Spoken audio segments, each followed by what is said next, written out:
Hello friends, welcome back to cinema secrets review channel. இன்னைக்கு நம்ம சேனல்ல நான் எந்த படத்தை விமர்சனம் பண்ண போறேன் அப்படின்னு பார்த்தீங்கன்னா, ஸ்ரீராம் ஆனந்த் சங்கர் அவர்களின் இயக்கத்தில் விஸ்வாத் மற்றும் சுனைனா அவர்களின் நடிப்பில் மற்றும் நாக விஷால் அவர்களின் நடிப்பில் வெளிவந்த படம் தான் ஒரு ஃபேண்டசி டிராமா ஃபிலிமான ராக்கெட் டிரைவர் அப்படின்ற படம். இந்த படத்தோட கதை எப்படி ஆரம்பிக்குது அப்படின்னு பார்த்தீங்கன்னா, அதாவது நம்ம ஹீரோ விஸ்வாத் அவர்கள் வந்து ஒரு சின்ன பையன், ஒரு வாலிபன் அவர்கள். அவர் வந்து ஒரு ராக்கெட் சயின்டிஸ்ட் ஆகணும் அப்படின்ற மாதிரி ஒரு விஷயங்களை பண்ணிட்டு இருக்காரு. திடீர்னு பார்த்தா அப்துல் கலாம் அவர்களோட பேக் ஷாட்ல இருந்து காமிக்கிறாங்க. வந்து அந்த ராக்கெட்டை தொட்டோன்னே கனவெல்லாம் சுக்குநூறாயிடுது. அதுக்கப்புறம் படுகையிலேருந்து ஏந்திரிக்கிறாரு, நேரா போறாரு, குளிக்கிறாரு, பல்லு வளர்க்குறாரு, ஒரு காக்கி சட்டையை போட்டு ஆட்டோ ஓட்டுக்கிறாரு. யோ நீ படிக்கிற பையன் அப்படின்ற மாதிரி காமிச்ச. அங்க பார்த்தீங்கன்னா பிளாஷ்பேக்ல ஒயிட் கலர் கோட்ல இருக்கிற, இப்போ பார்த்தா காக்கி கோட்ல இருக்கிற, என்னையா மேட்ரு அப்படின்ற மாதிரி கதை ஆரம்பிக்குது. சரி, ஆரம்பம் கொஞ்சம் இன்ட்ரெஸ்டிங்கா இருக்குது, சம்திங் ஏதோ அவங்க சொல்ல வராங்க அப்படின்ற மாதிரி. ஆனா ஒரு சின்ன விஷயம், இதுக்கு பின்னாடி என்ன ஒரு லாஜிக் மீறல் இருக்கு அப்படின்னு பார்த்தீங்கன்னா, இந்த பையன் ஏன் இந்த மாதிரி ஆட்டோ ஓட்டுறான் அப்படின்னா, அதுக்கு பின்னாடி இவர் ஒரு பிளாஷ்பேக் ஒன்று சொல்லுவாரு. சொல்ல மாட்டாரு, அப்படியே சும்மா காமிப்பாங்க. நல்லா படிச்சுட்டு இருந்தாங்க, வீட்டில் வசதி இல்லாதனால அப்பா ஆட்டோ வாங்கி கொடுத்து ஓட்டுன்னு சொல்லிட்டாருன்னு. சரி, உங்க அப்பா வந்து இந்த ஆட்டோ வாங்குறதுக்கு 2 லட்ச ரூபா கையில வச்சுக்கிறாரு. இதுல ஒரு 1 லட்ச ரூபா செலவு பண்ணி உன் படிப்பை முடிச்சிருந்தேன்னு வையன், நீ ஒரு நல்ல கம்பெனிக்கு வேலைக்கு போய் நீ லட்சக்கணக்கில் சம்பாதிச்சிருக்கலாமே. இந்த லாஜிக் ஏன் உதவிது, இந்த லாஜிக் ஏன் அப்பா யோசிக்கல அப்படின்ற மாதிரி நான் யோசிச்சேன். சரி, இதுதான் ஒன்னே போய் தொலைது போ அப்படின்ற மாதிரி விட்டாலும் அடுத்து ஒரு லாஜிக் வருது. என்ன லாஜிக்னு பாத்தீங்கன்னா, இவர் வந்து ஆட்டோ ஓட்டிக்கினே இருக்கிறாரு, ஓட்டுறாரு ஓட்டினே. அப்பாவும் கொஞ்சம் கன்வின்ஸ் பண்ணி, அப்பா இதுதான்ப்பா என் ட்ரீமு, நான் இது எப்படியாவது நான் பண்ணி நான் பெரிய ஆளா ஆயிடுறேன்ப்பா அப்படின்னு அப்பா கிட்ட ரிக்வஸ்ட் பண்ணா, அந்த 2 லட்சத்தை பேங்க்ல போட்டு வர வட்டியில பையனுக்கு ஏதாவது ஒன்று பண்ணிருப்பார்ல. அப்பாவையும் ஒரு கன்வின்ஸ் பண்ணல, டக்குன்னு அப்பா ஆட்டோ வாங்கி கொடுத்தோன்னே பேக தூக்கி போட்டு ஆட்டோ ஓட்ட போயிடுறாரு. அதுக்கப்புறம் அப்பா மூஞ்ச பாத்துக்கிறதே கிடையாது. சரி ரைட்டு, இதே ஆட்டோ அப்பா ஓட்டின்னு போலாமே, அப்பா ஏன் ஓட்டல அதுவும் நம்மளுக்கு தெரியல. ஏன்னா ஒரு காலேஜ் படிக்கிற பையன் 18 வயசுனா அப்பாவுக்கு என்னங்க வயசு இருக்கும், மிஞ்சி போன ஒரு 40 இருக்குமா, 40 வயசுல ஆட்டோ ஓட்ட கூடாதா? அதுக்கு பதிலாக ஒரு டிஃபன் கடை போட்டு வச்சுன்னு இருப்பாரு. ஒண்ணுமே புரியல. ஆரம்பத்துல லாஜிக் மிஸ்டேக் நிறைய இருக்குது. சரி ஓகே, கதை இப்படியே போயிட்டு இருக்குது.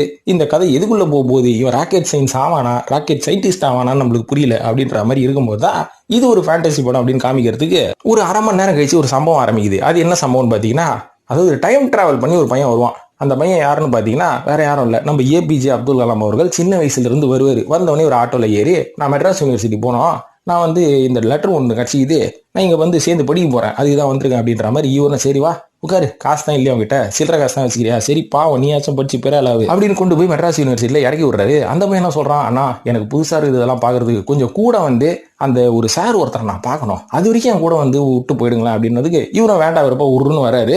திடீர்னு பார்த்தா இவனோட பேரை சொல்றான், என் பேர் வந்து ஏபிஜே அப்துல் கலாம்னு.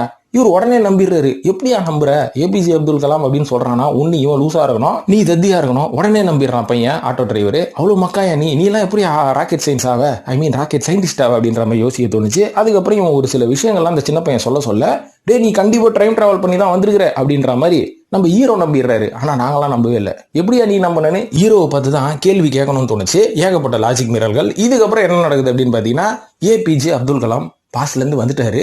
இவரோட நாலேஜை வச்சு நம்ம ஹீரோ ராக்கெட் சயின்டிஸ்ட் ஆனாரா அப்படின்னு தான் கதை நகருமான்னு கேட்டா இல்லவே இல்லை. நம்ம வாயில அல்வா வச்சாங்க. என்னன்னா, எதுக்காக ஒரு டைம் டிராவல் பண்ணி வந்திருக்காரு. ஏன்னா அப்துல் கலாம் அவர்களோட டைரியில ஒரு மேட்டர் ஒன்று எழுதி வச்சிருப்பாரு, அன்ஃபுல்ஃபில்டு ட்ரீம் அப்படின்னு சொல்லி. ட்ரீம்னு சொல்ல முடியாது, ஒரு கடமையை நான் முடியல. என்ன கடமைனா, சின்ன வயசுல ஸ்கூல் படிக்கும் போது அங்க இருக்கிற ஒரு நாடார்கிட்ட ஒரு 10 பைசா கடன் வாங்கி வடை வாங்கி சாப்பிட்டேன். அந்த 10 பைசாவை திருப்பி கொடுக்கலங்க அந்த காலகட்டத்தில்.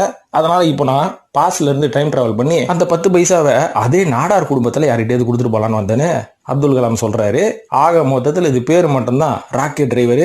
கடைசி வரைக்கும் ராக்கெட் செய்யறதுக்கான எந்த ஒரு சம்பவமும் எதுவுமே நடக்கல.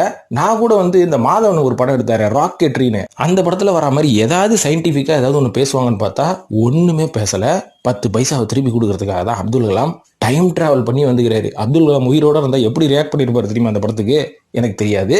ஸோ இதுதான் இந்த படத்துல எங்கிருந்து சுனைனா வந்தாங்கன்னா, மார்க்கெட்டிங்காக வந்தாங்க. ஏன்னா ஒரு 2 எஸ்டாப்ளிஷ்டு நடிகர்கள் உள்ள இருந்தாங்கன்னா இதை வியாபாரம் பண்றதுக்கு யூஸ் ஆகும்னு சொல்லி சுனைனாவையும் ஜெகனையும் போட்டிருக்காங்க. ஆனா 2 பேருக்கும் மிகப்பெரிய கேரக்டர்லாம் கிடையாது. இந்த படத்துல ரொம்ப முக்கியமான கேரக்டர் பாத்தீங்கன்னா, இந்த படத்தில் நடித்த விஸ்வாந்த், அதுக்கப்புறம் அந்த அப்துல் கலாமா நடித்த நாக விஷால் அப்படின்றவரு, நாக விஷால்ன்றவரு. இதையும் தாண்டி காத்தாடி ராமமூர்த்தி அவரோட போர்ஷன் ரொம்ப இன்ட்ரெஸ்டிங்கா பண்ணியிருக்காரு.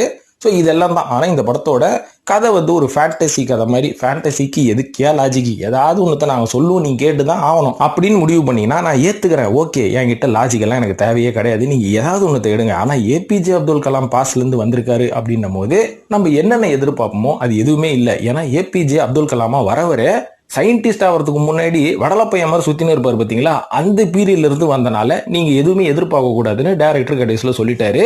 அதுக்கு எதுக்கு ஏபிஜே அப்துல் கலாம் யார வேணாலும் நீங்க கூட்டு வந்திருக்கலாமே. ஒரு ரஜினி ரசிகர், ஆட்டோ ஓட்டுறவனும் ரஜினி ரசிகர், ரஜினியே நீங்க பாஸ்ட்ல இருந்து கூட்டு வந்து ரஜினி கிட்ட இன்ட்ரோடியூஸ் பண்ணி விட்டுருக்கலாமே. இந்த மாதிரி எல்லாம் டிஃபரெண்டா நீங்க யோசிச்சிருந்தா இது ஒரு ஃபேண்டசி பிளஸ் என்டர்டைன்மெண்டா இருந்திருக்கும். ஆனா அப்துல் கலாம் வராரு அப்படின்னும் போது நம்ம நிறைய விஷயங்கள் எதிர்பார்த்தோம். அது எதுவுமே இந்த படத்துல நடக்கல. இருந்தாலும் அவர் சயின்டிஸ்ட் இல்ல, சயின்டிஸ்ட் ஆசை வரத்துக்கு முன்னாடியே வந்த அப்துல் கலாம் தான் இவரு. ஒன்னும் தெரியாத அப்துல் கலாம் ஒருத்தர் இருந்திருப்பாரு, சின்ன பையனா, அவர் தான் இவருன்னு சொல்லி மழிப்பிட்டாங்க. சரி, இதெல்லாம் ரைட், ஓகே. இந்த கதையில இவ்வளவு பிரச்சனைகள் இருந்தாலும் இந்த படத்தை பார்க்கலாமா வேணாமா? நீ சொல்றதை பார்த்தா பார்க்கவே வேணாம்னு தோணுங்க அப்படின்னு கேட்டீங்கன்னா அப்படிலாம் நான் சொல்ல மாட்டேன். அந்த மாதிரி பார்க்கவே வேணாம் அப்படின்ற ஒரு படத்தை நான் ரெக்கமெண்டே பண்ண மாட்டேன். இந்த படத்தை நீங்க கண்டிப்பா பார்க்கலாம். எதனால பார்க்கலாம்னு பார்த்தீங்கன்னா, எந்த லாஜிக்கும் எனக்கு தேவையில்லை. ஒரு 2.5 மணி நேரம் இந்த படம் வந்து கொஞ்சம் ஜாலியாகவும் கொஞ்சம் இன்ட்ரெஸ்டிங்காகவும் போகணும் அப்படின்னு நினைச்சீங்கன்னா கண்டிப்பா இந்த படத்தை நீங்க பார்க்கலாம். ஏன்னா இவ்வளவு லாஜிக் மீறல்கள் இருந்தாலும் இந்த படம் இன்ட்ரெஸ்டிங்கா தான் போகுது. போரெல்லாம் அடியில் எங்கேயுமே. அந்த ஹீரோ விஸ்வாத் அவர்கள் நல்லா பண்ணியிருக்காரு. ஆனா பாக்குறதுக்கு ஆட்டோ டிரைவர் மாதிரிலாம் இல்ல, நல்ல பணக்கார வீட்டு பையன் மாதிரி கொழுக்கு முழுக்குன்னு தான் இருக்காரு. அவரை கொஞ்சம் வளர்ச்சி ஆட்டோ டிரைவரா காமிக்கிறதுக்கு ட்ரை பண்ணியிருக்காங்க. இந்த நாக விஷால் அப்துல் கலாமா நடிச்சவர் ரொம்ப நல்லா நடிச்சிருக்கான். அந்த பையன் தாங்க கேடி கருப்புதுரை அப்படின்ற ஒரு படத்துல சின்ன பையனை நடிச்சான் பாத்தீங்களா. இந்த பையன் வளர்ந்துருக்காரு, இப்போ வந்து ஒரு நல்லாவும் நடிச்சிருக்காரு. ஸோ இவங்களெல்லாம் வச்சு காத்தாடி ராமமூர்த்தி அவரோட கேரக்டர் ரொம்ப நல்லா இருக்குது. வர கொஞ்ச நேரம் கூட அவர் ரொம்ப நல்லா பண்ணியிருக்காரு. ஸோ இவங்களோட கேரக்டர்ஸ்லாம் வச்சு ஒரு சிம்பிள் ஃபேண்டசி மூவி எடுத்திருக்காங்க. ஆனால் அந்த படத்தை நீங்க பசங்களோட எந்த ஒரு அடல்ட் காட்சி இல்லாமல் குழந்தைங்களோட பார்க்கும்போது கொஞ்சம் சிரிப்பா கலகலன்னு ஜாலியாக தான் இருக்கும். அதனால இந்த படத்தை நீங்க வீக்கெண்ட்ல பாருங்க, பார்த்து என்ஜாய் பண்ணுங்க. ஓடிடியில் ரிலீஸ் ஆயிடுச்சு இந்த படம். ஸோ இந்த படத்துக்கு நம்ம சினிமா சீக்ரெட்ஸ் கொடுக்கக்கூடிய ரேட்டிங் 5க்கு 3.